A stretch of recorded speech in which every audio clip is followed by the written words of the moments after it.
Alrighty, here's my homemade little AC box. Works pretty good. You feel the... Come here for a second. Let's model you. So can you sit down? Sit for a second. And tilt your head down. No, not that far down. Watch your hair blow.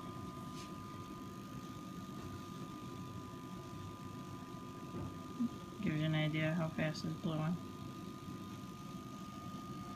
Inside the box, we have ice.